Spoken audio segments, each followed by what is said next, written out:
Everest academy சார்பா எல்லாத்துக்கும் வணக்கம். எவரெஸ்ட் அகாடமில வந்து ஃபர்ஸ்ட் 2 டெஸ்ட் வந்து ஃப்ரீயா கண்டக்ட் பண்ணலாம்னு சொல்லியிருந்தோம். அதோட ஃபர்ஸ்ட் டெஸ்டோட நம்ம எக்ஸ்பிளனேஷன் வீடியோ வந்து இப்போ பார்ப்போம். அதுக்கு முன்னாடி நம்மளோட விவேகானந்தரோட ஒரு பொன்மொழியை வந்து நம்ம பார்ப்போம். நம்ம எதுவா ஆகணும்னு நினைக்கிறோமோ அதுவாகவே ஆகலாம். நம்ம பலவீனமானவர்கள் அப்படின்னு நினைச்சா நம்ம பலவீனமானவர்கள் தான். நம்ம வலிமையானவர்கள் அப்படின்னு நினைச்சா நம்ம வலிமையானவர்கள் தான். அந்த மாதிரி நம்ம ஒரு இலக்கை எடுத்துட்டு அந்த இலக்குல நம்ம என்னெல்லாம் தப்பு பண்ணியிருக்கோம் அப்படிங்கிறத பார்த்து அதை நம்ம சரி பண்ணிட்டே வந்தோம் அப்படின்னா அந்த இலக்கை நம்ம கூடிய சீக்கிரத்துல கண்டிப்பா அடையலாம். எல்லாரும் அவங்க இலக்கை அடையறதுக்கு நான் வாழ்த்துறேன். இப்ப நம்ம வந்து ஜிகேவோட எக்ஸ்பிளனேஷன் வீடியோ வந்து பார்ப்போம். எவரெஸ்ட் டெஸ்டோட first GK explanation video. Okay, 101 Bodhgaya Sanchi போன்ற 7 இந்திய புனித தலங்களுள் காஞ்சியும் ஒன்று என கூறியவர் யாரு? யுவான் சுவாங் யாரு அப்படின்னா சீனால இருந்து வந்த வரலாற்று ஆசிரியர். இவர் வந்து சீனால இருந்து இந்தியாவுக்கு வந்து இந்தியாவில் இருக்க நாலந்தா பல்கலைக்கழகத்தை வந்து படிச்சிருப்பாரு. இவர் காஞ்சிக்கு மேல் படிப்புக்காக வந்திருப்பாரு. அடுத்து காளிதாசர் நகரங்களில் சிறந்தது காஞ்சி அப்படின்னு சொல்லியிருப்பாரு. நகரங்களில் சிறந்தது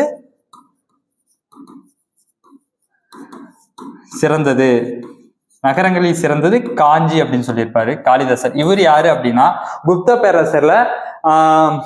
குப்த பேரரசுல இருக்கிற அறிஞர்கள், நவரத்னங்கள் சொல்லுவாங்கல்ல, அதுல இருக்கிற ஒரு சமஸ்கிருத அறிஞர் தான் காளிதாசர். அடுத்த வந்து திருநாவுக்கரசர் அப்படின்னா நாயன்மார்களின் முதன்மையானவர் தான் திருநாவுக்கரசர். இவரு என்ன சொல்லிருக்காருன்னா காஞ்சியை பத்தி கல்வியில் கரையில்லா காஞ்சி அப்படின்னு சொல்லிப்பாரு. கல்வி கரையிலா காஞ்சி அப்படின்னு சொல்லிட்டு காஞ்சியை பத்தி புகழ்ந்திருப்பாங்க. இது இல்லாம காஞ்சி வந்து என்னென்ன சொல்லுவாங்க, கல்வியின் நகரம் காஞ்சி, ஏரிகளின் மாவட்டம் காஞ்சி, இந்த மாதிரி காஞ்சியை வந்து நிறைய பேர் வந்து புகழ்ந்திருக்காங்க. அடுத்த கொஸ்டின், கீழ்காண்ப ஒன்றுள் தவறான இணையை தேர்ந்தெடுக்க. செம்மொழிகள் ஆண்டு. இப்போ மத்திய அரசு வந்து 2004ஆம் ஆண்டு இந்தியாவில் பல மொழிகள் வந்து பழமையானது, ஸோ அதுக்கு வந்து செம்மொழிகள்னு சொல்லிட்டு ஒரு அந்தஸ்து கொடுப்போம் அப்படின்னு சொல்லிட்டு 2004ஆம் ஆண்டு முடிவெடுத்து ஃபர்ஸ்ட் தமிழ் வந்து 2004ல செம்மொழிக்கான தகுதி கொடுக்குறாங்க. இதுக்கப்புறம் சமஸ்கிருதம் வந்து 2005ல செம்மொழிக்கான தகுதி கொடுக்குறாங்க. கன்னடமும் தெலுங்கும் 2008ல, மலையாளம் 2013, ஒடியா 2012 கிடையாது, ஒடியா 2014ல செம்மொழிக்கான தகுதி கொடுக்குறாங்க. இந்த மாதிரி 6 மொழிகளுக்கு வந்து செம்மொழிக்கான தகுதியை வந்து இப்போ வரைக்கும் மத்திய அரசு அறிவிச்சிருக்காங்க. அடுத்த கொஸ்டின் போவோம்.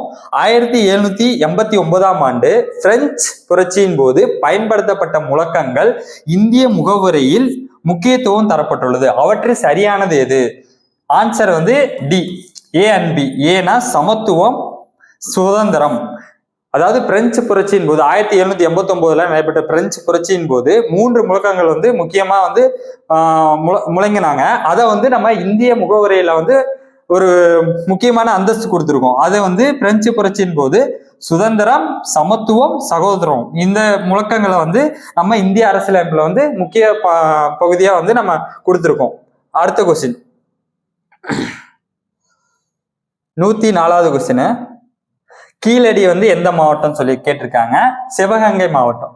பொருந்தல் வந்து எந்த மாவட்டம்? திண்டுக்கல் மாவட்டம். பையம்பள்ளி வேலூர் மாவட்டம். கொடுமணல் ஈரோடு மாவட்டம். கீழடி வந்து சிவகங்கையா? இப்போ கீழடியில வந்து என்னென்னலாம் எடுத்திருப்பாங்க? கீழடியில அகழ்வாராய்ச்சி நடந்துச்சு.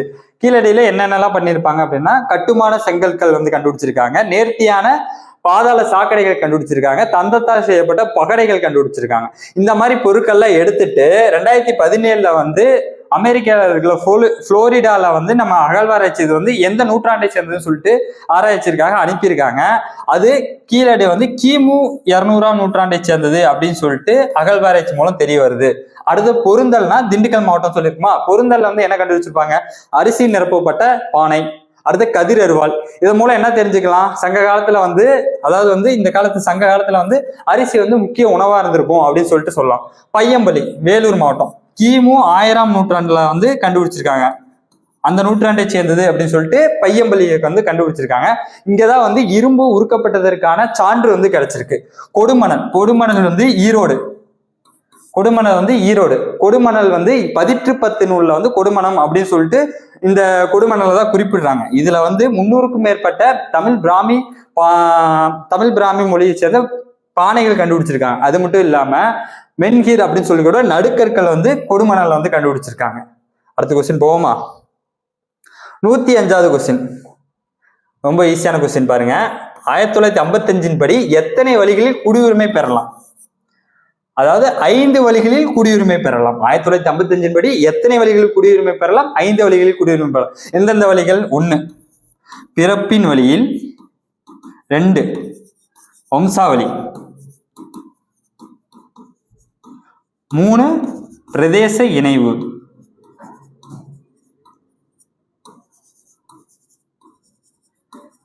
4 பதிவின் மூலம், 5 இயல்புரிமை. ஓகேங்களா? அடுத்து குடியுரிமை அப்படின்னா என்ன? குடியுரிமை வந்து லத்தீன் மொழியிலிருந்து எடுத்திருக்காங்க. சிட்டிசன், அதாவது லத்தீன்ல சிவிக்ஸ் அப்படின்னு சொல்லுவாங்க. அதுக்கு மீனிங் என்ன? ஒரு நகர அரசில் வந்து வசிப்பவர் அப்படின்னு சொல்லிட்டு பொருள் கூறலாம். ஓகேங்களா? இது வரைக்கும் 9 முறை வந்து குடியுரிமை வந்து திருத்தம் பண்ணியிருக்காங்க. ஓகேங்களா? குடியுரிமை பெறுதல் வந்து 5 வழிகள் சொல்லிட்டோம். குடியுரிமை இழத்தல் வந்து 3 வழிகள். அந்த வழிகள் வந்து ஃபர்ஸ்ட் வந்து துரத்தல், முடிவுறச் செய்தல், 3வது வந்து இழத்தல். இந்த 3 வழியில குடியுரிமையில வந்து இழக்கலாம் அப்படின்னு சொல்லிட்டு சொல்லலாம். இது வந்து குடியுரிமை வந்து 2003ஆம் ஆண்டு வரைக்கும் காமன்வெல்த் குடியுரிமை தான் வழங்கிட்டு இருந்தாங்க. 2003ல தான் ஒரு சட்டத்திருத்தம் கொண்டு வந்து குடியுரிமை, நம்ம இந்திய குடியுரிமை வந்து வழங்கிட்டு இருக்காங்க. ஓகேங்களா? இதெல்லாம் வந்து நோட் பண்ணி வச்சுக்கோங்க. இதை நம்ம இந்த கொஸ்டின் பேப்பர் நம்ம முடிக்கும் போது வந்து நம்ம புக்கே பார்க்காம ஒரு அளவுக்கு நாலேஜெல்லாம் இருப்போம். இதை பார்த்துட்டு நீங்க போயிட்டு நீங்க வந்து ஒரு புக் எடுத்து பார்க்கும்போது ஓகே இதெல்லாம் சார் சொன்னாரு அப்படிங்கிற மாதிரி உங்களுக்கு அப்படியே மைண்ட்ல ஓடிட்டே இருக்கும். ஈஸியா வந்து அந்த புக்கை வந்து ஈஸியா முடிச்சிடலாம். இந்த டாபிக்லாம் வந்து ஈஸியா முடிச்சிடலாம். ஓகேங்களா? நோட் பண்ணிக்கங்க, நோட்ல எடுத்து நோட் பண்ணி வச்சுக்கோங்க ஒவ்வொன்றையும். அடுத்த கொஸ்டின் வந்து கூற்றுகளை ஆராய்க.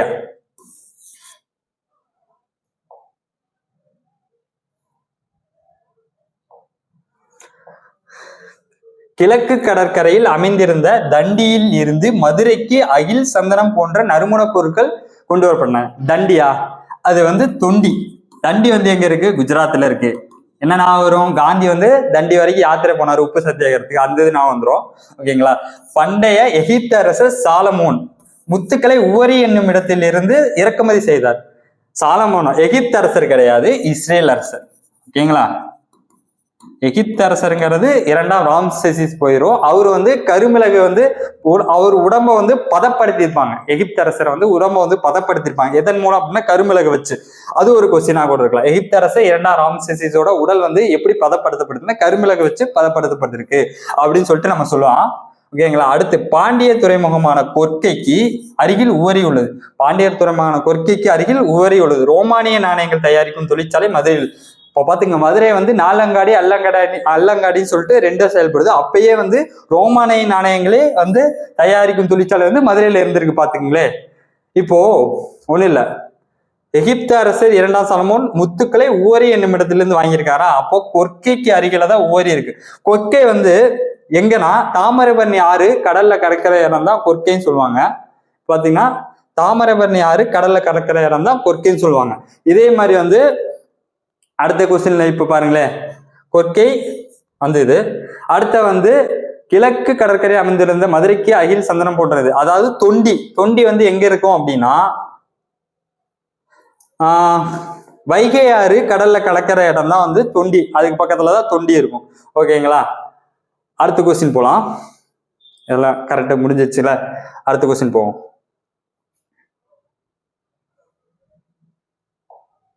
எந்த சட்டத்தின்படி பிரிவு 45 திருத்தப்பட்டு பிரிவு 21A கீழ் தொடக்க கல்வி அடிப்படை உரிமையாக சேர்க்கப்பட்டது?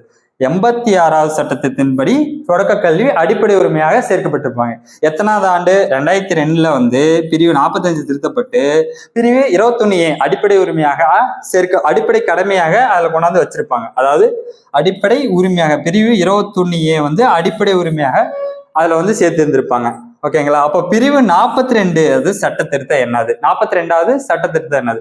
42வது சட்ட திருத்தம் 1976 நடந்திருக்கும். இதுதான் வந்து நிறைய சட்ட திருத்தம் வந்து இந்த 1976 42வது சட்ட திருத்தத்தின்படி பண்ணியிருப்பாங்க.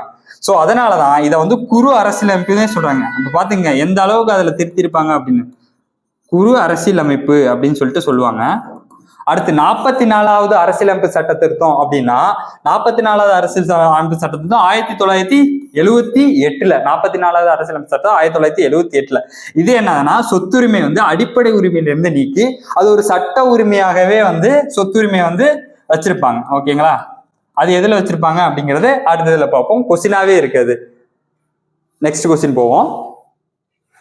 108வது கொஸ்டின். சட்டத்துக்கு புறம்பாக தகாத முறையில் அரசு அலுவலகத்தை கைப்பற்றுவதை தடை செய்யும் நீதி பேராணை எது? அதாவது தகுதி முறை வினவும் நீதி பேராணை. சட்டத்துக்கு புறம்பாக தகாத முறையில் அரசு அலுவலகத்தை கைப்பற்றுவதை தடை செய்யும் நீதி பேராணை, தகுதி முறை வினவும் நீதி பேராணை. ஆட்கொணவு நீதி பேராணைனா சட்டத்துக்கு புறம்பாக ஒருவர் கைது செய்வதிலிருந்து தடுப்பதற்கான ஆட்கொணவு நீதி பேராணை. அடுத்தது கட்டளை உறுத்தும் நீதி பேராணைனா ஒருவர் வந்து மனுதாரர் வந்து தன்னோட மனு தொடர்பான மனு தொடர்பான வேலைகளை வந்து இதன் மூலம் வந்து பண்ணிக்கலாம். ஓகேங்களா? கட்டளை உறுத்தும் நீதி பேராணை. தடை உறுத்தும் நீதி பேராணைனா என்னது அப்படின்னா நீதிமன்றம் ஒரு கீழ் நீதிமன்றம் தன்னோட அதிகாரத்தை தாண்டி செயல்படுவதை தடுக்கிறது தடை உறுத்தும் நீதி பேராணை. இது இல்லாம இன்னொன்று இருக்குது, ஆவண கேட்பு நீதி பேராணை. ஆவண கேட்பு நீதி பேராணை ஒரு உயர் நீதிமன்றமோ உச்ச நீதிமன்றமோ ஆவணங்களை வந்து சரிபார்ப்பதற்காக தனக்கோ இல்லை வந்து தனக்கு கீழே இருக்க சட்டத்திற்கோ சரி பண்றதுக்கு வந்து சரி பார்க்கறதுக்கு அனுப்பி வைக்கலாம். அப்படிங்கிற ஒரு இதுதான் வந்து ஆவண கேட்பு நீதி பேராணை அப்படின்னு சொல்லுவாங்க.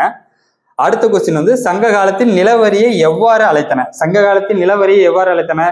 சங்க காலத்துல வந்து நிலவரியை இறைன்னு சொல்லிட்டு அழைச்சாங்க. ஏன் இறைன்னு அழைச்சாங்க அப்படின்னா நிலவரி தான் அப்ப வந்து எல்லாத்துக்கும் நிலவரி தான். இப்போ போர் போயிட்டு வந்துட்டு போர் மூலம் வந்த வரியை வந்து செலவு பண்ணுவாங்க ஒரு சில அரசர்கள். ஆனா மெயினான வரினா நிலவரி மட்டும்தான் வந்து அரசர்களுக்கு வந்து வரியா வந்து கலெக்ட் பண்ணியிருப்பாங்க. அப்போ அதனாலதான் இதை வந்து இறைன்னு வந்து சொல்றாங்க. சுங்கம் அப்படின்னா உங்களுக்கே தெரியும், கடற்கரையில இருந்து ஏற்றுமதி இறக்குமதிக்கு சுங்கம் வந்து வசூலிப்பாங்க. அடுத்த கொஸ்டின் போயிருமா? 110வது கொஸ்டின். சரியான இணையை தேர்ந்தெடுக்க. சமத்துவ உரிமை. சமத்துவ உரிமை வந்து எவ்வளோ? பிரிவு 14 இருந்து 18 வரைக்கும். அடுத்தது சுரண்டலுக்கு எதிரான உரிமை 23, 24 சுரண்டலுக்கு எதிரான உரிமை. சுதந்திர உரிமை பிரிவு 19 இருந்து 22. இது கரெக்ட். சமய சார்பு உரிமை பிரிவு 25 இருந்து 28 வரைக்கும் தான். ஓகேங்களா? அப்போ என்னென்ன இதுல வந்து தப்பு அப்படின்னா சமய சார்பு உரிமை வந்து பிரிவு 25 இருந்து 28 வரைக்கும். ஓகேங்களா? ஆன்சர் பார்ப்போம். அதுக்கு முன்னாடி வந்து அதுக்கான எக்ஸ்பிளனேஷன் வீடியோ பார்த்துருவோம். இப்போ இதுல இருந்து ஒரு கொஸ்டின் கண்டிப்பா வரும், அதனாலதான் இதை நான் இப்போதைக்கு ஓபன் பண்ணியிருக்கேன். இது டக்கு டக்கு டக்குன்னு அப்படியே நம்ம பார்த்துருவோம். சரிங்களா? சமத்துவ உரிமை பிரிவு 14 சட்டத்தின் முன் அனைவரும் சமம். பிரிவு 15 மதம், இனம், சாதி, பாலினம் மற்றும் பிறப்பிடம் இவற்றின் அடிப்படையில் பாகுபடுத்துவதை தடை செய்தல். பிரிவு 16 பொது வேலை வாய்ப்புகளில் சம வாய்ப்பளித்தல். பிரிவு 17 தீண்டாமை ஒழித்தல். பிரிவு 18 கல்வி மற்றும் இராணுவசார் பட்டங்களை தவிர பிற பட்டங்களை நீக்குதல். அடுத்தது சுதந்திர உரிமையில வந்து பிரிவு 19 பேச்சுரிமை, கருத்து தெரிவிக்கும் உரிமை, அமைதியான முறையில் கூட்டங்கள் கூடுவதற்கான உரிமை, சங்கங்கள் அமைப்புகள் தொடங்க உரிமை, இந்திய நாட்டிற்குள் விரும்பிய இடத்தில் வசிக்கும் மற்றும் தொழில் செய்யும் உரிமை. இது மொத்தம் 6 உரிமைகள் இதுல இருக்கு அடிப்படை உரிமையா.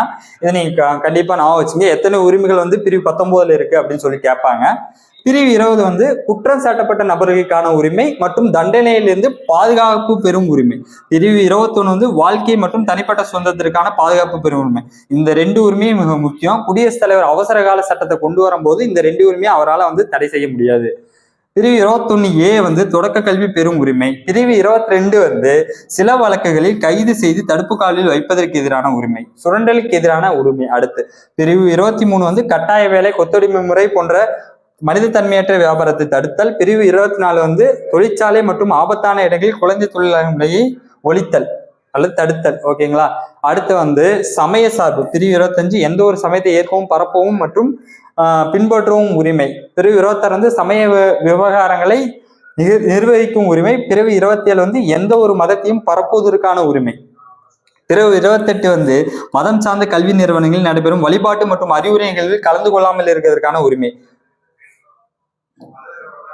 பிரிவு 29 வந்து கல்வி மற்றும் கலாச்சார உரிமையில வந்து பிரிவு 29 வந்து சிறுபான்மையினரின் எழுத்து மொழி மற்றும் கலாச்சார பாதுகாப்பு. அடுத்த பிரிவு 30 சிறுபான்மையினரின் கல்வி நிறுவனங்களை நிறுவி நிர்வகிக்கும் உரிமை. பிரிவு 32 வந்து அரசியலமைப்புக்கு உட்பட்டு தீர்வு காணும் உரிமை. இது வந்து பிரிவு 32. இந்த ஒவ்வொரு அடிப்படை உரிமைகளும் ரொம்ப முக்கியமானது. அடிப்படை உரிமைகளை வந்து நம்ம என்ன சொல்லுவோம்னா இந்திய மகாசாசனம் அப்படின்னு சொல்லிட்டு பகுதி 3 வந்து மகாசாசனம் அப்படின்னு சொல்லிட்டு அடிப்படை உரிமைகளை பத்தி அம்பேத்கர் சொல்லியிருப்பாரு. பகுதி 3 வந்து இந்திய மகாசாசனம் அப்படின்னு சொல்லிட்டு அம்பேத்கர் சொல்லியிருப்பாரு. சரி, அது அப்புறம் பார்ப்போம். கொஸ்டினாவே இருக்கு. அடுத்த கொஸ்டின், பொருந்தாதவற்றை தேர்வு செய்ய. சங்ககால இராணுவ படைப்பிரிவுகளில் பொருந்தாதது எது? ஓகேவா. சங்க காலத்துல வந்து அரசர்கள் வந்து படைகள் இருக்கும், அரசருக்கு கீழே படைகள் இருக்கும். அதோட தலைவரா வந்து படைத்தலைவர். அது வந்து சங்க காலத்துல என்ன சொல்லியிருப்பாங்கன்னா தானை தலைவன் அப்படின்னு சொல்லியிருப்பாங்க. தானை தலைவன் அப்படின்னு சொல்லிட்டு சங்ககால படைத்தலைவர் வந்து சொல்லியிருப்பாங்க.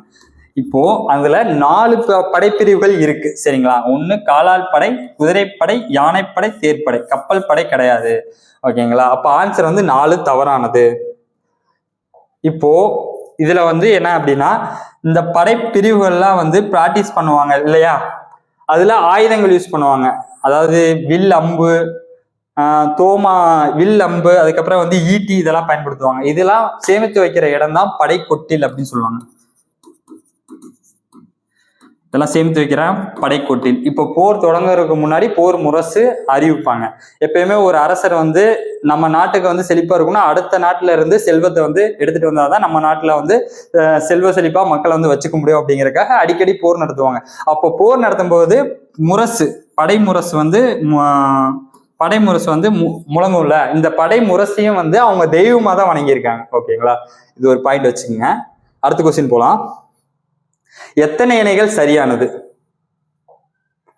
குடியுரிமை 5 to 11, அடிப்படை உரிமை 12 to 35, வழிகாட்டு நெறிமுறைகள் 36 to 51, அடிப்படை கடமைகள் சரத்து 52. அடிப்படை கடமைகள் வந்து 52. 51ல ஏதான் வந்து அடிப்படை கடமைகள். இப்போ குடியுரிமைனா பகுதி 2ல 5ல இருந்து 11 சரத்து, 5ல இருந்து பகுதி 11 வரைக்கும் இருக்கும். அதே மாதிரி அடிப்படை உரிமைகள் பகுதி 3, அதான் சொன்னல இந்தியாவின் மகாசாசனம் சொல்லிட்டு அம்பேத்கர் சொல்லியிருப்பாரு. வழிகாட்டு நெறிமுறை வந்து பகுதி 4. இது வந்து புதுமையான சிற்பம் சொல்லிட்டு அம்பேத்கர் வந்து சொல்லியிருப்பாரு வழிகாட்டு நெறிமுறைகளை.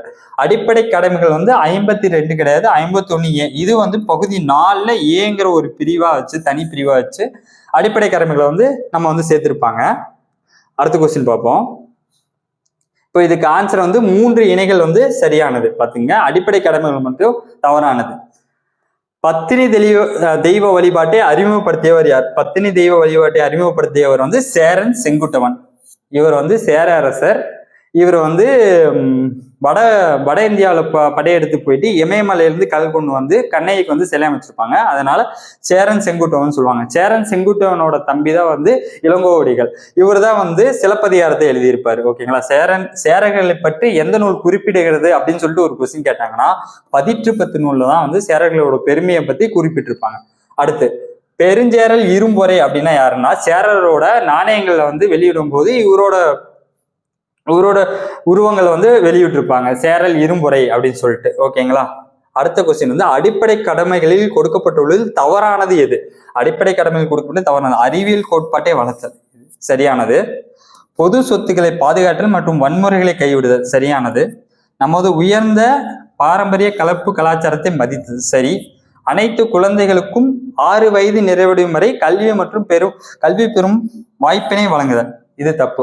இதுல என்ன சொல்லியிருக்காங்கன்னா 6 முதல் 14 வயது உள்ள குழந்தைகளுக்கு கல்வி பெறும் வாய்ப்பினை வழங்குதல் அப்படின்னு சொல்றோம். நம்ம அடிப்படை கடமைகள் இருக்கு பாத்தீங்களா, அது வந்து 1976ல 42வது சட்ட திருத்தத்தின்படி ஸ்வர்ன் சிங் கமிட்டி அமைச்சு காங்கிரஸ் அமைச்சர் வந்து ஸ்வர்ன் சிங் கமிட்டி அமைச்சு அடிப்படை கடமைகளை பத்தி ஆராயறதுக்காக வந்து ஒரு குழு அமைச்சிருப்பாங்க. அவங்க வந்து இந்த சட்டத்திட்டத்தின்படி 10 அடிப்படை கடமைகளை வந்து நிறைவேற்றியிருப்பாங்க. 11வது அடிப்படை கடமைகளை வந்து நம்ம பார்த்திருக்கோம். 2002ல சட்டத்திட்டத்தின் 82 படி 86 படி கொண்டு வந்திருப்பாங்க அப்படின்னு சொல்லிட்டு நம்ம பார்த்திருப்போம். சரிங்களா? இப்போ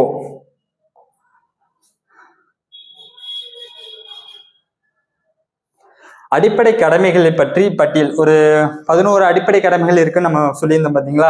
இந்த 11 அடிப்படை கடமைகள் என்னென்னு பாத்திரலாம். இங்கே பார்த்துட்டோம்னா நம்ம புக்கை திறந்து பார்க்கும்போது சரிசன்னு சார் சொன்னாரு அப்படின்னு சொல்லிட்டு நம்ம பாட்டுக்கு படப்படம் படிச்சுட்டு போயிடலாம்ல. ஒவ்வொரு இந்திய குடிமகனும் அரசியலமைப்பு, அதன் கொள்கைகள், நிறுவனங்கள், தேசிய கொடி மற்றும் தேசிய கீதம் ஆகியவற்றை மதித்தல், சுதந்திர போராட்டத்துக்கு தூண்டுகோலாக அமைந்த உரிய நோக்கங்களை போற்றி வளர்த்தல், இந்தியாவில் இறையாண்மை, ஒற்றுமை, ஒருமைப்பாடு இவற்றை பேணி பாதுகாத்தல், தேசிய பாதுகாப்பிற்காக தேவைப்படும் பொழுது தேசிய பணியாற்ற தயாரித்தல், சமய, மொழி மற்றும் பிராந்திய அல்லது பகுதி சார்ந்த வேறுபாடுகளை மறந்து பெண்களை தரைக்குறவாக நடத்தும் பழக்கத்தை நிராகரித்து பெண்களின் கண்ணியத்தை காக்கும் எண்ணங்களை மேம்படுத்தி இந்திய மக்கள் அனைவருடையும் சகோதரத்தை வளர்த்தல், நமது உயர்ந்த பாரம்பரிய கலப்பு கலாச்சாரத்தை மதித்து பாதுகாத்தல், காடுகள், ஏரிகள், ஆறுகள், வனவிலங்குகள் மற்றும் உயிரினங்கள் அடங்கிய இயற்கை சுற்றுச்சூழலை பாதுகாத்து மேம்படுத்தி அவற்றை வாழும் சூழலை ஏற்படுத்துதல், அறிவியல் கோட்பாடு, மனிதநேயம், ஆராய்ச்சி மனப்பான்மை மற்றும் சீர்திருத்தம் ஆகியவற்றை வளர்த்தல், வன்முறையை கைவிட்டு பொது சொத்துக்களை பாதுகாத்தல், தனிப்பட்ட மற்றும் கூட்டு செயல்பாடுகள் என அனைத்து செயல்பாடும் சிறந்தவற்றை நோக்கி செயல்பட்டு தேசியத்தின் நிலையான உயர்ந்த முயற்சி மற்றும் சாதனைக்காக உழைத்தல், 6 முதல் 14 வயது வரை குழந்தைகள் அனைவருக்கும் கல்வி பெறும் வாய்ப்பினை வழங்குதல், இதெல்லாம் நம்மளோட கடமைகள்னு சொல்லிட்டு இந்திய அரசியலமைப்பு கூறுது. அடுத்த கொஸ்டின் போவோமா?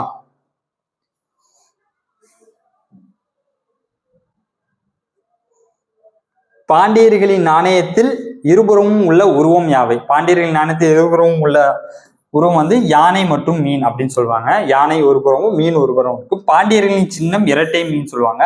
இதே மாதிரி சோழர்களின் சின்னம் புலி, நமக்கே தெரியும். சோழர்களின் சின்னம் புலி, சேரர்களின் சின்னம் வில்லம்பு அப்படின்னு தெரியும். ஓகே, அடுத்த கொஸ்டின் போவோமா? இந்திய அரசியலமைப்பு சட்டப்பிரிவு 352 கீழ் குடியரசுத் தலைவர அவசர நிலை அறிவிக்கப்படும் போது எந்த விதி தாமாக நிறுத்தப்படும்? விதி 19 வந்து தாமாகவே நிறுத்தப்படும்.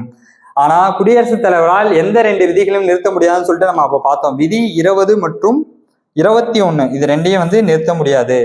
ஏன் நிறுத்த முடியாது அப்படின்னா, விதி 20 வந்து என்ன சொல்லியிருக்கும்னா கைது செய்ததுல இருந்து தடுத்தலும், விதி 21 சுதந்திரமா வாழ்தலை பத்தி சொல்லியிருக்கோம். அதனால வந்து இந்த 2 இதையும் வந்து நம்ம நிறுத்த முடியாது. குடியரசுத் தலைவர் அவசர சட்டம் நிறைவேற்றும் போது இந்த சட்டத்தை வந்து நம்ம தடை செய்ய முடியாது. அதே மாதிரி குடியரசுத் தலைவர் இந்த அவசர நிலை அறிவிக்கப்படும் போது பாராளுமன்றம் வந்து ஃபர்ஸ்ட் ஒப்புதல் கொடுத்தா மட்டும்தான் இந்த சட்டம் வந்து நிறைவேற்றப்படும். ஓகேங்களா? அடுத்த கொஸ்டின் போயிடுவோம்.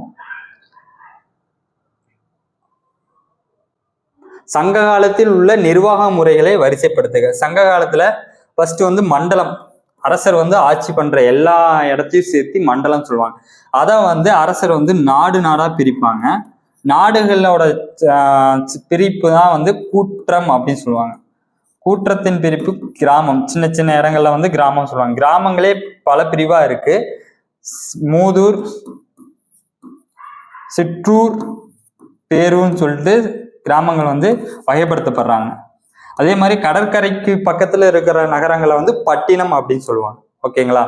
இப்போ அடுத்த கொஸ்டின், வெளிநாடு வாழ் இந்தியர் தினம், பிரவாசி பாரதிய தினம் எந்த தினம் கொண்டாடப்படுகிறதுனா ஜனவரி 9. இது ஏன் கொண்டாடுறாங்க அப்படின்னா, காந்தியடிகள் தென்னாப்பிரிக்காவில இருந்து இந்தியா வந்த தினத்தை வந்து ஞாபகமா வச்சு வெளிநாடு வாழ் இந்தியர் தினம் வந்து கொண்டாடப்படுகிறது. அடுத்த கொஸ்டின், தீபகற்ப இந்தியாவிலிருந்து எஃகு ரோம் நாட்டிற்கு ஏற்றுமதி செய்யப்பட்டது குறித்தும், அலெக்சாண்ட்ரியா துறைமுகத்தில் இருந்து இவற்றின் மீது வரி விதிக்கப்பட்டது பற்றியும் குறித்து கூறும் நூல் பெரிபிளஸ், எரித்திரன் கடலின் பெரிபிளஸ் அப்படின்னு சொல்லுவாங்க. பெரிபிளஸ் அப்படின்னு மீனிங் என்னன்னா கடல் வழிகாட்டி அப்படின்னு அர்த்தம். கடல் வழிகாட்டி. ஓகேங்களா? கடல் வழிகாட்டி அப்படின்னு பேரு. தாலமியின் புவியியல் அப்படின்னா, தாலமியின் புவியியல்னா ரோம் நாட்டோட அந்த அன்றைய காலத்து வரலாறோட அட்டவணையெல்லாம் வந்து அதுல வந்து குறிப்பிட்டிருப்பாரு. அது வந்து தாலமியின் புவியியல்னு சொல்லுவாங்க. இயற்கை வரலாறு வந்து யார் எழுதுனா பிளினி எழுதியிருப்பாரு. இதுதான் வந்து பிளினி வந்து என்ன சொல்லியிருப்பாருன்னா, நம்ம வந்து இந்தியாவில இருந்து மிளகை வந்து ஏற்றுமதி செய்யறதுனால வந்து ரோம் நாட்டோட சொத்து இதெல்லாம் என்ன சொல்றது, சொத்தெல்லாம் வந்து அழிஞ்சிட்டு இருக்கு அப்படின்னு சொல்லிட்டு ஆதங்கம் ஆயிருப்பாரு அவரு தான். சரிங்களா. அடுத்து வந்து பெரிப்ளஸ் வந்து எந்த நூல்னு கேட்டாங்கன்னா கிரேக்கம். அதான் அவரோட ஆசிரியர் யாருன்னு தெரியல. ஓகேங்களா. இண்டிகா வந்து யார் எழுதியிருக்கிறாங்கன்னா மெகஸ்தனிஸ் எழுதியிருப்பாரு இண்டிகா. ஓகேங்களா. அடுத்த கொஸ்டின் போயிடலாமா. 120 வந்து இந்திய குடியுரிமை சட்டம் நிறைவேற்றப்பட்ட ஆண்டு 1955. நம்ம முன்னாடியே பார்த்திருப்போம். இந்திய குடியுரிமை சட்டம் எப்ப நிறைவேற்றப்பட்டிருக்காங்க, 1955 நிறைவேற்றி இந்திய குடியுரிமையை பெறறதுக்கு 5 வழிகள், இழக்கிறதுக்கு 3 வழிகள் அப்படின்னு சொல்லிட்டு சொல்லியிருப்பாங்க. இந்திய குடியுரிமைனா வந்து எந்த மொழியிலிருந்து எடுக்கிறாங்க, லத்தீன் மொழியிலிருந்து எடுத்திருப்பாங்க, சிவிக்ஸ்ங்கிற மொழியிலிருந்து எடுத்திருப்பாங்க. ஓகேங்களா.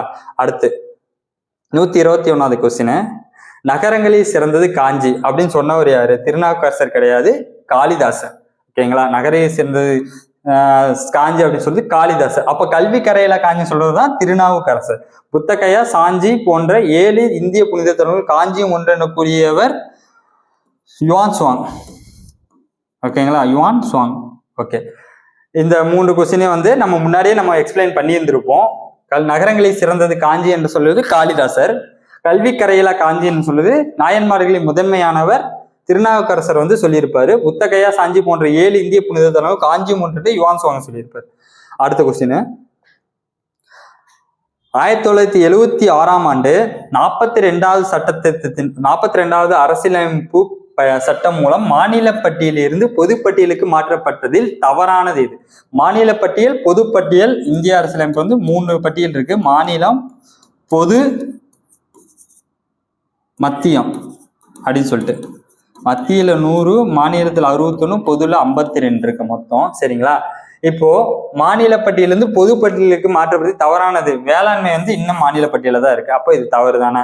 அப்ப என்னென்ன மாத்திருக்காங்க, அந்த 5 இது 1976ல மாத்திருப்பாங்க சொன்னா 42வது அரசியலமைப்பு படி மாத்திருப்பாங்க. அப்ப என்னென்ன மாத்திருப்பாங்க, 5 துறைகள் மாத்திருக்காங்க.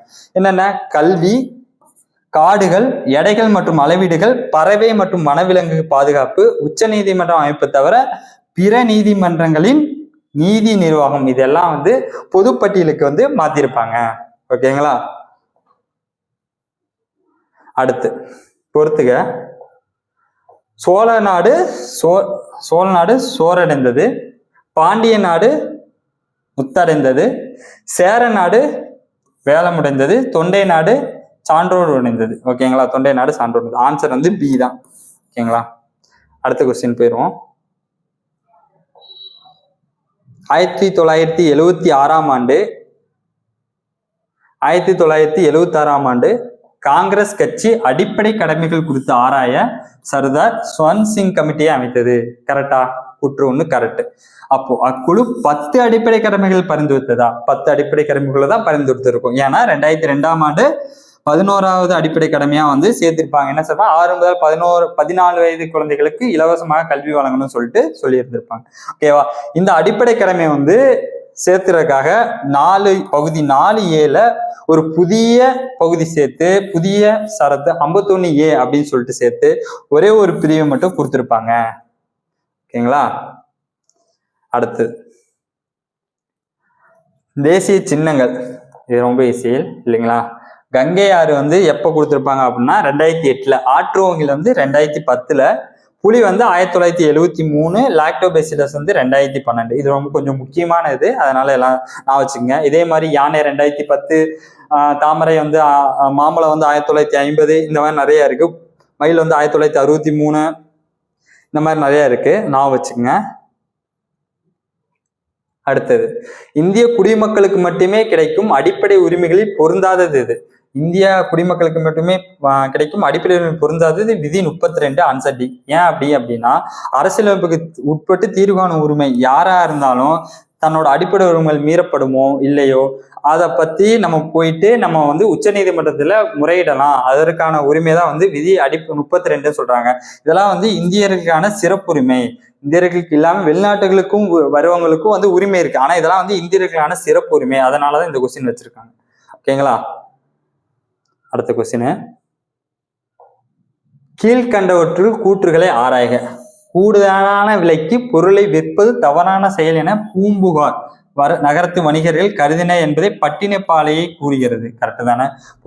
பட்டினப்பாலை எழுதின யாரு? உருத்திர கண்ணனார். பட்டினப்பாலை எழுதின யாரு? உருத்திர கண்ணனார். ஓகேங்களா. எப்ப எழுதியிருப்பாரு? கிபி 2ஆம் நூற்றாண்டு. ஓகேங்களா. இப்போ கூடுதலான விலைக்கு பொருட்கள் தவறான செயல்கள் பூம்பகா நகரத்து வணிகர்கள் கருதினர் என்பதை பட்டினப்பாலை கூறுகிறது. பட்டினப்பாலை ஆசிரியர் கடியூர் உருத்திரங்கண்ணனார். ஓகேங்களா. அடுத்த கொஸ்டின், இந்திய அரசியலமைப்பு சட்டத்தினை இத்தாலிய பாணியில் எழுதியவர். இந்திய அரசியலமைப்பு சட்டத்தை இத்தாலிய பாணியில் எழுது பிரேம் பிஹாரி நரேன் ரைஜடா. ஓகே, இந்திய அரசியலமைப்பு சட்டத்தின் இந்தி மற்றும் ஆங்கிலம் இது நாடாளுமன்றத்தோட ஹீலியம் வாயு நிரப்பப்பட்ட பேழையில் இருக்கு, அது எல்லாத்துக்கும் தெரியும். இப்ப இது இத்தாலிய பாணியில் எழுதியவர் யாரு அப்படின்னா பிரேம் பிஹாரி நரேன் ரைஜடா அப்படின்னு சொல்லுவாங்க. இப்ப வி.டி. கிருஷ்ணமாச்சாரி மற்றும் அஜய் முகர்ஜி அப்படிங்கிறவங்களாம் ராஜேந்திர அரசியல் நிர்ணய சபையின் துணைத் தலைவர்கள் அப்படின்னு சொல்லுவாங்க. ஜே.பி. கிருபாலினி என்ன சொல்லலாம் அப்படின்னா இவர் ரவீந்திரநாத் தாகூர் ஆரம்பிச்ச கல்லூரியில பேராசிரியராக இருந்திருப்பாரு. அதுவும் இல்லாம முதல் அரசியலமைப்பு கூட்டம் நடந்திருக்கும் பாத்தீங்கன்னா டிசம்பர் 9. அப்ப தலைவர் தேர்ந்தெடுத்ததற்கான கூட்டத்துல ஜே.பி. கிருபாலினி சச்சிதானந்த சின்ஹாவை தலைவரா இருக்குன்னு சொல்லிட்டு முன்மொழிஞ்சிருப்பாரு இவரு. ஓகேங்களா. அடுத்த கொஸ்டின் 129. கடல் வழியாக குதிரைகள் ஏற்றுமதி செய்யப்பட்டன, இறக்குமதி செய்யப்பட்டன. நம்ம குதிரைகளை வாங்கிதான் இருக்கும், ஏற்றுமதி எல்லாம் நம்ம செய்யல. கருமிளகு தரைவழி வழியாக இறக்குமதி ஆனது. வடமலையிலிருந்து தங்கம் இறக்குமதியானது. கிழக்கு தொடர்ச்சி மலை கிடையாது, மேற்கு தொடர்ச்சி மலையில தான் சந்தனம் அப்படிலாம் சந்தனமும் எல்லாமே வாங்கியிருப்பாங்க. தென்கடல் பகுதியிலிருந்து முத்து இறக்குமதி ஆனதுன்னு சொல்லியிருக்காங்க. கிழக்கு பகுதியிலிருந்து பவளமும் ஈழத்திலிருந்து உணவுப் பொருட்களையும் இறக்குமதி ஆகின அப்படின்னு சொல்லியிருப்பாங்க. இப்போ ஆன்சர் என்ன அப்படின்னா ஆப்ஷன் சி 2, 4 சரி. 2, 4 சரி. இது 2 என்ன மாற்றம்னா இறக்குமதி செஞ்சிருப்பாங்க. அதே மாதிரி இது மேற்கு தொடர்ச்சி மலைகள் அப்படின்னு சொல்லிட்டு சொல்றாங்க. ஓகேங்களா. பாருங்க அதற்கான விளக்கம். கடல் வழியாக குதிரைகள் இறக்குமதி செய்யப்பட்டன. மேற்கு தொடர்ச்சி மலையிலிருந்து சந்தனமும் தென்கடல் பகுதியிலிருந்து முத்தும் இறக்குமதி ஆகின. ஓகேங்களா. அடுத்து 30வது கொஸ்டின் 130. வாக்களிக்கும் உரிமை ஒரு அரசியல் உரிமை. வாக்களிக்கும் உரிமை ஒவ்வொரு மனிதருக்கும் 18 வயசு ஆனதுக்கு அப்புறம் வாக்களிக்கும் உரிமை வந்திருக்கு. அது ஒரு அரசியல் உரிமை. சங்கம் அமைக்கும் உரிமை, சுதந்திர உரிமை, பாரம்பரியத்தை பாதுகாக்கும் உரிமை, பண்பாட்டு உரிமை, குழந்தை தொழிலாளர்கள் உரிமை, சுரண்டலுக்கு எதிரான உரிமை. ஆப்ஷன் ஏ தான் ஆன்சர் இதுக்கு. 131. பொருந்தாதவற்றை தேர்ந்தெடுக.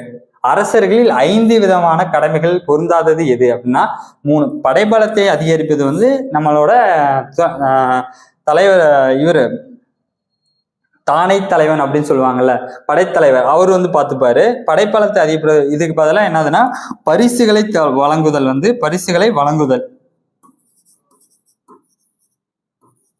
பரிசுகளை வழங்குதல்.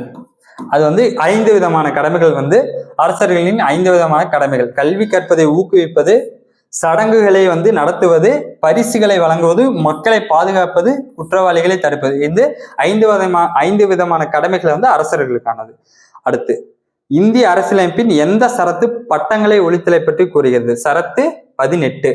கல்வி மற்றும் இராணுவ பட்டங்களை தவிர மற்ற பட்டங்கள்லாம் ஒழிக்கணும் அப்படின்னு சொல்லிட்டு விதி 18 சொல்லுது. விதி 19 என்ன சொல்லுது அப்படின்னா சுதந்திர உரிமை, அதாவது கருத்து தெரிவிக்கும் உரிமை, அமைதியான முறையில் கூட்டங்கள் கூடுவதற்கான உரிமை, அமைப்பு மற்றும் தொழில் தொடங்குவதற்கான உரிமை, இதெல்லாம் விதி 19 சொல்லுது. விதி 17 தீண்டாமை ஒழித்தலை பத்தி சொல்லுது. விதி 21 தனிப்பட்ட வாழ்க்கை முறையை பத்தி சொல்லுது. விதி 21. ஓகேங்களா. அடுத்து, இந்தியாவின் முதல் பேரங்காடி என பிளினி எந்த இடத்தை குறிப்பிடுகிறார்? இந்தியாவின் முதல் பேரங்காடி என பிளினி எந்த இடத்தை குறிப்பிடுகிறார்? முசிறியை குறிப்பிடுகிறார். முசிறி இந்தியாவின் முதல் பேரங்காடி என பிளினி குறிப்பிடுகிறார். மதுரை பெருநகரம். அதாவது அப்பவே நாலங்காடி, அல்லங்காடி போன்ற காலையிலும் மாலையிலும் செயல்படுற வணிகங்கள்லாம் இருந்துச்சு. காஞ்சி கல்வியின் நகரம், ஏரிகளின் நகரம் எல்லாத்துக்கும் தெரியும். ஓகேங்களா. அடுத்த கொஸ்டின் போவோம். கூற்றுகளை ஆராய்க.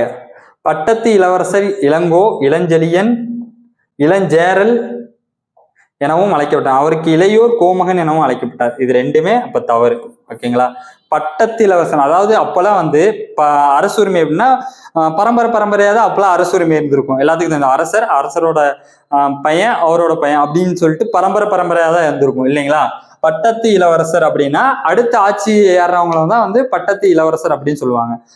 ஓகேங்களா. இப்போ பட்டத்து இளவரசர், அதாவது அரசர் வந்து பரம்பரையா இருந்தது. அவங்க வந்து அடுத்த அரசர் வந்து பதவியேறு வந்து அரசு கட்டிலேறுதல் அப்படின்னு சொல்லிட்டு அந்த பதவி பிரமாணத்தை வந்து சொல்லுவாங்க. இது வந்து ஏன் ரெண்டுமே தப்பு அப்படின்னா, இளங்கோ வந்து பட்டத்து இளவரசர் கிடையாது. அதோட அடுத்த இதுல வர்றவங்க தான் வந்து இளங்கோ சொல்லுவாங்க. இப்போ வந்து என்ன சொல்றது, இப்ப சேரன் செங்குட்டுவன் தம்பி தான் இளங்கோ. அப்ப வந்து இளங்கோ வந்து தம்பி இளங்கோ வந்து இவங்க எல்லாத்தையும் இளங்கோவடிகள் அப்படின்னு சொல்லுவாங்க. அப்போ பட்டத்து இளவரசர் யாரு, சேரன் செங்குட்டுவன் அப்படின்னு சொல்லலாம். ஓகேங்களா. அதே மாதிரிதான் அவருக்கு இளையோர் கோமகன் என்னவோ அழைக்கப்படாது. இதுவும் தப்பு. என்ன ஆன்சர் அப்படின்னா, பட்டத்து இளவரசர் கோமகன் என்று அழைக்கப்பட்டார். பட்டத்து இளவரசர் தான் கோமகன் என்று அழைக்கப்பட்டார். என்னன்னா, அரசர் கோ அப்படின்னு சொல்லுவாங்க, அவரோட மகன் கோமகன் என்று அழைக்கப்பட்டார். அவருக்கு இளையோர் தான் இளங்கோ இளஞ்செழியன் அப்படின்னு சொல்றாங்க. அவருக்கும் இவருக்கும் இளையோர் தான் இளங்கோ இளஞ்செழியன் என்று அழைக்கப்படுறாங்க. ஓகேங்களா. அடுத்த கொஸ்டின் வந்து, அரசு நெறியுறுத்தும் கோட்பாடு இந்திய அரசியலமைப்பின் புதுமையான சிற்பம் என கூறியவர் அம்பேத்கர். அரசு நெறிமுறைத்தும் கோட்பாடு இந்திய அரசியலமைப்பின் புதுமையான சிற்பம் என கூறியவர் அம்பேத்கர். அரசு நெறிமுறை கோட்பாடு நாட்டிற்கான வழிகாட்டியாக செயல்படுகிறது. அரசு நெறிமுறைத்தும் கோட்பாடு வந்து விதி 36 51 வரைக்கும் இருக்குன்னு எல்லாத்துக்கும் தெரியும், பகுதி 4. ஓகேங்களா. இதுல வந்து அரசுக்குன்னு நெறிமுறை தகுதி தனியான பகுதியெல்லாம் கிடையாது. 3 இது இருக்கு. சமத்துவ, காந்திய, தாராள அறிவு சார்ந்தவை மற்றும் சமத்துவ அப்படின்னு சொல்லிட்டு 3 இது இருக்கு. இந்த படி வந்து அரசுக்கு வந்து இது வந்து கட்டாயம் கிடையாது, இதை வந்து பின்பற்றலாம் அப்படிங்கிற மாதிரி இந்த இதுல வந்து அரசு செயல்படணும்னு சொல்லிட்டு பகுதி 4 வந்து அரசு நெறிமுறைத்துவம் கோட்பாடை வந்து வச்சிருக்காங்க. இதை வந்து அம்பேத்கர் வந்து PR அம்பேத்கரால் வந்து புதுமையான சிற்பம் சொல்லிட்டு அழைக்கப்படுகிறது. அடுத்து, கடைச்சங்க காலத்தில் தமிழ் பணி செய்த புலவர்களின் எண்ணிக்கை 49. ஓகேங்களா. பொறுத்துக. ஆட்கொணர்வு நீதி பேராணை. ஆட்கொணர்வு நீதி பேராணைனா சட்டத்துக்கு புறம்பாக ஒருவர் கைது செயல்படுவதிலிருந்து பாதுகாப்பதற்கான உரிமை ஆட்கொணர்வு நீதி பேராணை. கட்டளை உறுத்தும் நீதி பேராணை அப்படின்னா ஆன்சர் வந்து கட்டளை உறுத்தும் நீதி பேராணை மனுதாரர் சட்ட உதவியுடன் தனது மனு தொடர்பான பணியினை சம்பந்தப்பட்ட துறையில் இருந்து நிறைவேற்ற முடியும். ஓகேங்களா. அடுத்து, தடையுறுத்தும் நீதி பேராணை அப்படின்னா, தடையுறுத்தும் நீதி பேராணைனா ஒரு கீழ் நீதிமன்றம் தனது சட்ட எல்லையை தாண்டி செயல்படுவதை தடுக்கிறது. அடுத்து, தகுதிமுறை வினவும் நீதி பேரானா சட்டத்துக்கு புறம்பாக அரசு அலுவலகத்தை கைப்பற்றுவதை தடை செய்கிறது. இதெல்லாம் வந்து நீதிமன்றத்தால கொடுக்கப்படும் நீதி பேராணை. இதுல ஒண்ணு ஆவணக்கேற்பு நீதி பேராணைன்னு சொல்லிட்டு 5ஆவதா இருக்கு. அந்த ஆவணக்கேற்பு நீதி பேராணை வந்து ஒரு உயர் நீதிமன்றம் கீழ் நீதிமன்றத்தை தகுதியான ஆலோசனைக்காக வந்து இடுமானை வந்து ஆவணக்கேற்பு நீதி பேராணை அப்படின்னு சொல்லலாம். ஓகேங்களா. அடுத்த கொஸ்டின் வந்து, இரும்பு உருக்கப்பட்டதற்கான சான்று எங்கு கிடைத்துள்ளது அப்படின்னா, வேலூர் மாவட்டத்தில் உள்ள பையம்பள்ளியில வந்துதான் இரும்பு உருக்கப்பட்டதற்கான சான்று கிடைத்துள்ளது. இந்த வேலூர் மாவட்டத்தில் பையம்பட்டி வந்து கிமு 1000ஆம் நூற்றாண்டை சேர்ந்தது அப்படின்னு சொல்றாங்க. ஓகேங்களா. அடுத்த, பொருந்தல் திண்டுக்கல் தெரியும், கொடுமணல் ஈரோடு தெரியும், கீழடி வந்து சிதம்பரம். ஓகேங்களா. அடுத்து, கீழ்காணும் கூற்றுகளின்படி சொத்துரிமை எந்த பகுதியில் சேர்க்கப்பட்டுள்ளது? ஓகே, பகுதி அடிப்படை உரிமைகளில் இருந்து விதி 31 நீக்கப்பட்டுள்ளது. கரெக்டுங்களா. அடிப்படை உரிமை இது ரைட்டு. அது பின்பு 300A என்ற சட்ட உரிமையாக சேர்க்கப்பட்டுள்ளது. இதுவும் கரெக்ட். அப்போ ஆன்சர் வந்து சி, பகுதி 3 அதான் வந்து அடிப்படை உரிமைகள்ல இருந்து நீக்கி சொத்துரிமை வந்து அடிப்படை உரிமைகள் இருந்து நீக்கி சட்ட உரிமையாக மாத்திருப்பாங்க 300A. ஓகேங்களா. விளக்கம், இது வந்து 1978ஆம் ஆண்டு 44வது அரசியலமைப்பு சட்ட திருத்தம் அடிப்படை உரிமை பட்டியலிருந்து பிரிவு 31 நீக்கப்பட்டிருக்கு. அடுத்த கொஸ்டின், ஏலிசே வல்லான் என்று அழைக்கப்படும் சோழ மன்னர் யாரு? ஏலிசே வல்லானா கரிகாலன் தான் வந்து ஏலிசே வல்லான். அவன் வந்து இசையில வந்து வல்லவன், சரிகமா பதனி அப்படின்னு சொல்லிட்டு 7 இசைகள் இருக்குல்ல, அதுல வந்து வல்லவன் அப்படின்னு சொல்லுவாங்க. இந்த கரிகாலன் வந்து யாரு? சோழ அரசர்கள மிகச்சிறந்தவர் வந்து கரிகாலன். அதான் வந்து தஞ்சை வெண்ணிங்கிற இடத்துல வந்து 11 வெளிக்குழு அரசர்களையும் வந்து சேர பாண்டியர்களையும் வந்து எதிர்த்து போரிட்டு வெற்றி பெற்றிருப்பார்ல, அதனால இவர் வந்து கரிகாலன் சோழ அரசர்களே வந்து சிறந்தவர் அப்படின்னு சொல்லிட்டு சொல்லுவாங்க கரிகாலனை. அடுத்த கொஸ்டின் போகலாம். இந்திய அரசியல் சட்டத்தின் 30வது பிரிவு சிறுபான்மையினின் தங்கள் விருப்பம் போல தேஸ் தொடங்குவதற்கான உரிமையை உறுதி செய்கிறது. இந்திய அரசியலமைப்பு சட்டத்தின் 30வது பிரிவு கல்வி 30வது பிரிவு கல்வி நிறுவனங்களை நிறுவுவதற்கான தொடர்புடைய உரிமையை உறுதி செய்துள்ளது. ஓகேங்களா. அடுத்த கொஸ்டின் 42 அகழ்வாய்வில் வெண்கலத்தால் ஆன புலி, யானை, மான் போன்ற எங்கு கிடைத்துள்ளது? ஆதிச்சநல்லூர். ஆதிச்சநல்லூர் எந்த மாவட்டம்னா தூத்துக்குடி. அகழ்வாயில் வெண்கலத்தாலான புலி, யானை மற்றும் மான் போன்றவை எங்கு கிடைத்துள்ளது அப்படின்னா ஆதிச்சநல்லூர்ல கிடைத்துள்ளது அப்படின்னு சொல்றாங்க.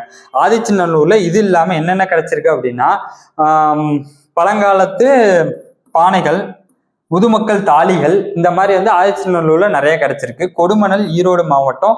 கொடுமணல்ல 300க்கும் மேற்பட்ட தமிழ் பிராமி எழுத்துக்கள் கிடைச்சிருக்கும். கீழடி பையம்பள்ளி வேலூர் மாவட்டம், கீழடி சிதம்பரம் மாவட்டம். அடுத்து அரசின் நெறிமுறை எடுத்தும் கோட்பாட்டில் பொருந்தாதது எது? சமதர்ம கோட்பாடு, தாராள அறிவு சார்ந்த கோட்பாடு, சமத்துவ கோட்பாடு, காந்திய கோட்பாடு. இதுல ஆன்சர் வந்து சி, அதாவது சமத்துவ கோட்பாடு கிடையாது. அதுக்கு வந்து அரசின் நெறிமுறை கோட்பாடு 36ல இருந்து 51 வரைக்கும் இந்திய அரசியலமைப்பில் கொடுக்கப்பட்டுள்ளது. இதைத்தான் வந்து அம்பேத்கர் வந்து புதுமையான சிற்பம் அப்படின்னு சொல்லிட்டு சொல்லுவாங்க. இதை வந்து சமதர்ம கோட்பாடு, சமதர்ம கோட்பாடு, தாராள அறிவு சார்ந்தவை மற்றும் காந்திய கோட்பாடுன்னு சொல்லிட்டு 3 விதமா வந்து இதை பிரிச்சிருக்காங்க. சங்க காலத்தில் தலைநகரில் உள்ள நீதிமன்றங்கள் எவ்வாறு அழைக்கப்படுகின்றன? சங்க காலத்தில் தலைநகரில் உள்ள நீதிமன்றங்கள் எவ்வாறு அழைக்கப்படுகின்றன? அவைன்னு சொல்லிட்டு அழைக்கப்படுறாங்க. சங்க காலத்துல அரசர் தான் வந்து நீதிமன்றம். ஓகேங்களா. அரசர் அவையில தான் வந்து நீதியெல்லாம் நடக்கும். அதோட எவ்வாறு தலைநகரில் உள்ள நீதிமன்றம் வந்து அரசர் அவையில் இருக்கிற நீதிமன்றம் வந்து அவைன்னு சொல்றாங்க. அதே வந்து கிராமங்கள்ல இருக்கலாம் வந்து மன்றங்கள் சொல்றாங்க. கிராமங்கள்ல இருக்கலாம் வந்து மன்றங்கள் அப்படின்னு சொல்லுவாங்க. ஓகேங்களா. அடுத்து கீழ்காண்பவற்றுள் வேறுபட்ட ஒன்றை தேர்ந்தெடுக்க. தென்னாப்பிரிக்கா அரசியலமைப்பு திருத்த சட்டம். தென்னாப்பிரிக்கால இருந்து அரசியலமைப்பு திருத்த சட்டத்தை எடுத்திருக்காங்க. கனடால இருந்து நாடாளுமன்றத்தின் ஈரவில் கூட்டம். இது தப்பு. ஓகேங்களா. அமெரிக்கா வந்து அடிப்படை உரிமைகள் எடுத்திருக்காங்க. சோவியத் யூனியன்ல இருந்து அடிப்படை கடமைகள் எடுத்திருக்காங்க. அடிப்படை கடமைகள் எங்க இருந்து எடுத்திருக்காங்க அப்படின்னா சோவியத் யூனியன்ல இருந்து எடுத்திருக்காங்க. அடிப்படை உரிமைகள் எங்க இருந்து எடுத்திருக்காங்க? அமெரிக்கால இருந்து எடுத்திருக்காங்க. ஓகேங்களா.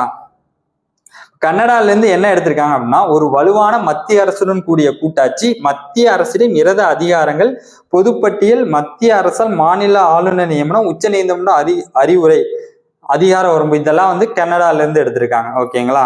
அடுத்த கொஸ்டின் கொடுமணல் என்னும் ஊரினை அடையாளப்படுத்தும் நூல் எந்த நூல் அப்படின்னா கொடுமணல் எந்த ஊரினை அடையாளப்படுத்தும் ஊர் வந்து 10 அப்படின்னு சொல்லுவாங்க. கொடுமணல் என்னும் ஊரை ஈரோடு மாவட்டத்தில் இருக்கும் கொடுமணல் என்னும் ஊரை வந்து அடையாளப்படுத்தும் நூல் வந்து 10. ஓகேங்களா. 10 வந்து சேர அரசர்களை பற்றி புகழ்ந்து பாடும். அடுத்து இந்திய அரசியலமைப்பு சட்டத்தின் எந்த பிரிவு மற்றும் பிரிவுகள் குடியுரிமையை இழத்தல் பற்றி கூறுகிறது? பிரிவு 2ல 5ல இருந்து 11 வந்து குடியுரிமை இழத்தல் பற்றி கூறுகிறது. குடியுரிமை 1955ல இருந்து நிறைவேற்றிருக்காங்கன்னு எல்லாம் சொல்லுவாங்க. ஓகேங்களா. தமிழ்நாட்டில் உள்ள தொல்பழங்கால பாறை ஓவியங்களில் உள்ள இடங்களில் பொருந்தாதது எது? பொருந்தாதது அப்படின்னா கீழ்வலை. கீழே வலை இருக்குடா பார்த்து போட, இல்லைன்னா விழுந்துருவேன் அப்படின்னா விழுப்புரம். ஓகேங்களா. அப்படி நான் வச்சுக்கலாம். அப்போ இது தப்பு. இதுக்கான ஆன்சர் வந்து விழுப்புரம். இப்போ உசிலம்பட்டினா மதுரை, பூம்பதினா கோவை, மாவடைப்புனா கோவை, கீழ்வலை வந்து விழுப்புரம். அப்போ கரிக்கையூரும் நீலகிரி எந்த ஏரியா அப்படின்னா பொறிவரை. இந்த இதுலதான் வந்து கரிக்கையூர் நீலகிரி அப்படிங்கிறது பொறிவரையில இருக்கு. ஓகேங்களா. அடுத்து கூற்றுகளை ஆராக. புகழ்பெற்ற கிரேக்க வரலாற்று ஆசிரியர் மெகஸ்தானிஸ் வந்து குறிப்புகள் மதுரையை பற்றி குறிப்பிடுகிறது. ஓகே, இது கரெக்ட். சரிங்களா. மௌரிய வம்ச அரசனான சந்திரகுப்தனின் அமைச்சரான சாணக்கியர் மதுரையை பற்றி அட்ட மகாத்தில் குறிப்பிட்டுள்ளார். இது தப்பு. அவர் வந்து சாணக்கியர் வந்து எதுல குறிப்பிட்டிருக்காரு அப்படின்னா அர்த்த சாஸ்திரத்துல வந்து குறிப்பிட்டிருப்பாரு. சாணக்கியர் வந்து எதுல குறிப்பிட்டிருப்பாரு? அர்த்த சாஸ்திரத்துல வந்து குறிப்பாரு. அந்த ஆன்சர் வந்து 1 ரைட்டு 2 தவறு. அர்த்த சாஸ்திரத்தில் மௌரிய வம்ச அரசரான சந்திரகுப்தனின் அமைச்சரான சாணக்கியர் மதுரையை பற்றி எதுல குறிப்பிட்டிருக்காரு, எந்த நூல்ல குறிப்பிட்டிருக்காரு அப்படின்னு கேட்டாங்கன்னா அர்த்த சாஸ்திரத்தில் குறிப்பிட்டிருக்காரு அப்படின்னு அர்த்தம். அரசியலமைப்பு என்ற கொள்கை முதலில் எந்த நாட்டிலிருந்து தோன்றியது? அரசியலமைப்பு என்ற கொள்கை முதலில் எந்த நாட்டிலிருந்து தோன்றிச்சு அப்படின்னா வந்து அமெரிக்கா நாட்டிலிருந்து அரசியலமைப்பு கொள்கை என்ற கொள்கை வந்து தோன்றியிருக்கு. அமெரிக்கா நாட்டுல இருந்து கொள்கை வந்து தோன்றியிருக்கு. ஓகேங்களா. இப்போ ஜிஎஸ் வந்து நம்ம வந்து 50 கொஸ்டின் பார்த்துருக்கோம். யாரெல்லாம் வந்து 50க்கு 50 வாங்கியிருக்காங்கன்னு பார்ப்போம். கமெண்ட்ல சொல்லுங்க. ஓகேங்களா. சரி, இப்போ நமக்கு எக்ஸ்பிளனேஷன் வந்து ஜிஎஸ் எக்ஸ்பிளனேஷன் முடிஞ்சிருச்சு. உங்களுக்கு வந்து இதுல வந்து என்ன டவுட்டா இருந்தாலும் கமெண்ட்ல நீங்க கேட்கலாம். அதுவும் இல்லாம வந்து இன்னும் டெஸ்ட் நீங்க இன்னும் எப்படி கொடுக்கலாம் சார் அப்படின்னு நீங்கள் சொன்னீங்கன்னா அந்த சஜஷனுக்கு ஏற்ற மாதிரி நாங்கள் வந்து டெஸ்ட்டை வந்து கொஞ்சம் ஈஸியாகவோ இல்லை கஷ்டமாகவோ டிஎன்பிசியில் எப்படி கேட்குறாங்களோ அதுக்கேற்ற மாதிரி நாங்கள் எடுத்திருக்கோம். இருந்தாலும் உங்களுக்கு இப்போ ஸ்டார்டிங்லேருந்து என்ன தேவை அப்படிங்கிறத வந்து நீங்கள் கமெண்ட்ல பண்ணீங்கன்னா நாங்கள் அதுக்கேற்ற மாதிரி கொஸ்டின் எடுப்போம். நன்றி.